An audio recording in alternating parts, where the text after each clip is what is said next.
Coucou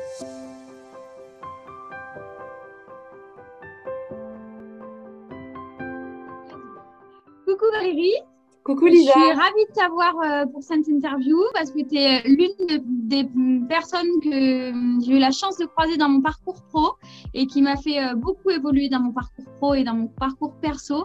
Donc voilà, je suis ravie que tu puisses partager un peu ton expertise pour les jeunes coiffeurs. On a vécu une belle aventure en préparation mentale. En tout cas, moi, je l'ai vécu sous cet angle-là et merci Lisa.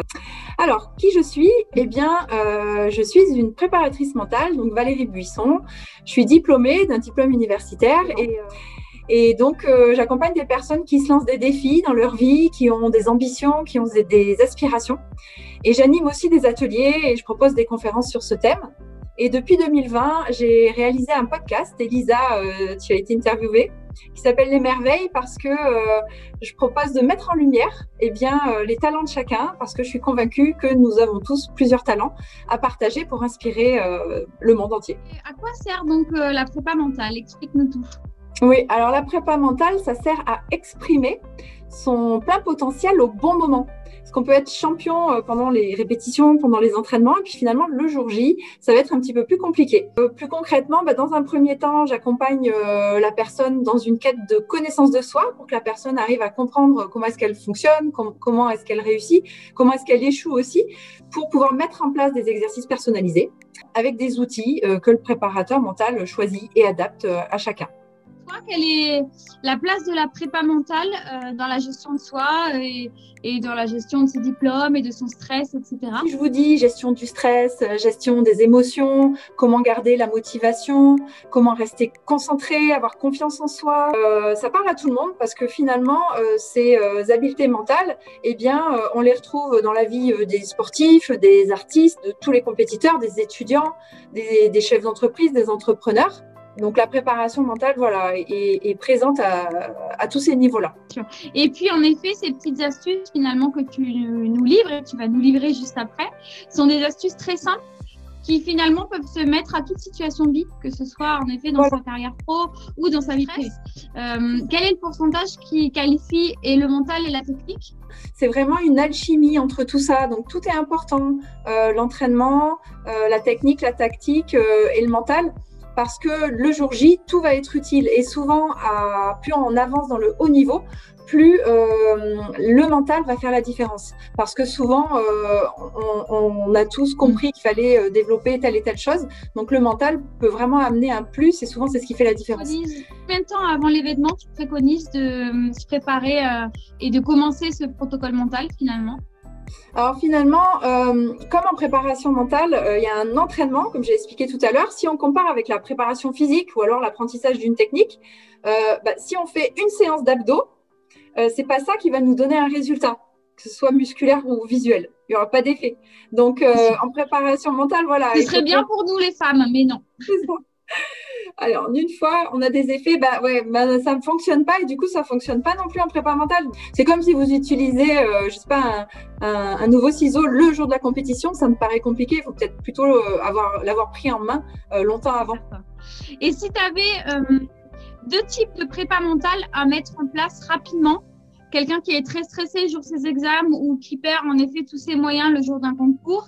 Avant, on va pouvoir mettre en place justement une routine de performance qu'on aura testée, qu'on aura créée pour être dans le flow. Alors le flow, c'est quoi? C'est un moment où, je pense que vous l'avez déjà connu, où on sent que tout est fluide, que tout est facile, que c'est simple et que tout est efficace. Et en fait, cet état-là, en prépa mentale, on va apprendre à se mettre dans cet état d'esprit et surtout à y rester.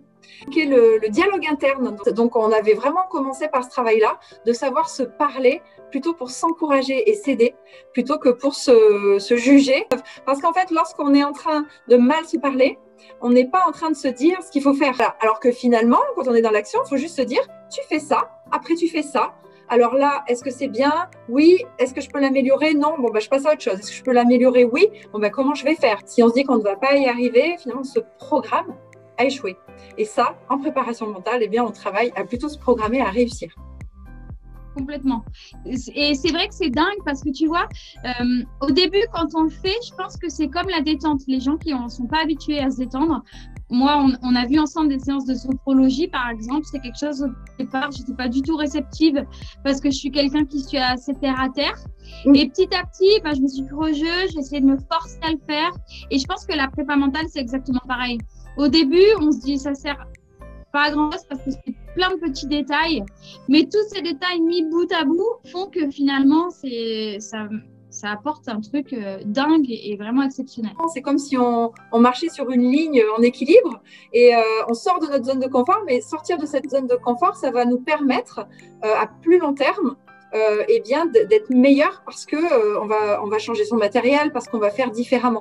Donc au début, on est en instabilité totale, du coup on n'a pas d'effet.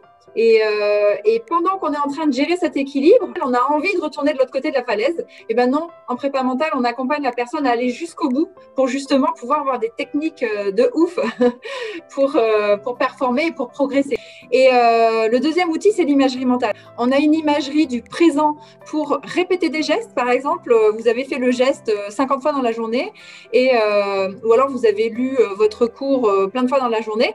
Et le soir, eh bien, vous allez continuer à le faire dans votre tête. Donc, c'est comme si vous continuez à vous entraîner. En imagerie, en fait, on gagne du temps. C'est-à-dire que si il faut le faire 50 fois pour changer un geste, eh bien, si on le fait 50 fois en imagerie, peut-être que du coup, on aura besoin de le faire que 10 fois physiquement pour que ce soit intégré. Et ensuite, on peut s'orienter plutôt sur le futur. Ouais. Voilà. Et le futur, en fait, en imagerie, eh bien, on va s'imaginer tout un tas de situations. Alors, il y a la situation idéale, mais moi, ce que j'aime bien faire en prépa mentale, c'est se dire, alors, s'il se passe ça, qu'est-ce que je peux imaginer faire? S'il se passe ça, quels outils j'ai au niveau mental? Et je dirais que ça travaille nos capacités d'adaptation en imagerie, ce qui fait que le jour J, si finalement le seul scénario qu'on n'avait pas imaginé produit, eh ben, on a pris l'habitude de développer cette habileté d'adaptation. J'ai le souvenir d'une mèche qui se positionnait jamais correctement et du coup, mes coéquipiers arrivaient à la faire correctement, moi jamais. Et plus je la faisais avec mes mains et je la faisais le soir, j'étais fatiguée, ça fonctionnait pas. Et en fait, de m'imaginer la personne en train de le faire et de voir son geste, je l'ai répété, intégré. Et à un moment donné, ça a matché. Mes mains on fait ce que je pensais finalement. Parce que le cerveau pense qu'on est réellement en train de réaliser le geste. Donc, nous sommes en train d'apprendre. Ce qui est important aussi, c'est que nous ne sommes pas des machines. Et finalement, si on fait tout ça, c'est pour se sentir vivant, c'est pour vivre des émotions. Et ces émotions-là, vous ne pourriez pas les vivre si finalement vous restez dans votre canapé à regarder la télé. Donc, c'est apprendre aussi à mieux se connaître, comment on réagit et comment on se gère. Et ça devient réellement une satisfaction. C'est-à-dire que le stress, la pression, on ne va pas la combattre, on va plutôt l'apprivoiser. Si j'avais participé, j'avais accompagné l'équipe des Olympiades des métiers pour des finales nationales. Donc là, on avait vraiment un grand panel de compétiteurs assez jeunes et qui n'avaient jamais participé à des compétitions de cette envergure. Et donc là, j'avais plutôt mis l'accent en plus de la préparation mentale individuelle, sur la préparation mentale collective. Parce que même quand on est dans une épreuve individuelle, eh bien, le collectif est important et je pense que vous le ressentez aussi dans vos équipes. Donc, quelles sont les dynamiques, comment prendre sa place, comment améliorer la cohésion, quelles ressources on peut trouver auprès de tout son staff et comment se transcender encore plus quand on est une équipe. Et ça, c'est vrai, Lisa, que c'était important pour toi. Ça me fait penser, tu vois, le premier championnat du monde que j'ai fait, c'est vrai que je l'ai fait un peu plus perso parce que du coup, mes coéquipiers avaient largement un niveau au-dessus de moi et j'essayais juste d'être au plus proche de leur niveau, on va se dire ça comme ça. Et le dernier que j'ai fait, on avait à peu près tous le même niveau et finalement, j'ai vraiment ressorti cet esprit d'équipe que j'ai essayé un peu de transmettre.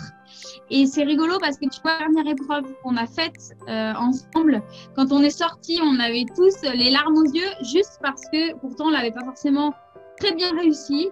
Mais en tout cas, on s'était transcendé et vraiment, c'était, tu vois, on avait des regards chacun pendant l'épreuve où ça voulait juste dire lâche pas et donne tout, quoi. Et du coup, c'est vrai que cette cohésion, elle est ultra, que ce soit aussi bien aussi bien dans une compétition que tu vois au travail avec les gens avec qui on est tous les jours et on doit donner tous les jours, ou sa famille, ou voilà, ça c'est vraiment un truc hyper important, la cohésion des gens qui sont autour de toi finalement. Et si tu avais du coup un seul conseil sur la prépa mentale ou sur tout ce qu'on vient de dire là à donner à un jeune qui est souvent pétrifié de stress avant son examen ou avant son concours, ce serait lequel?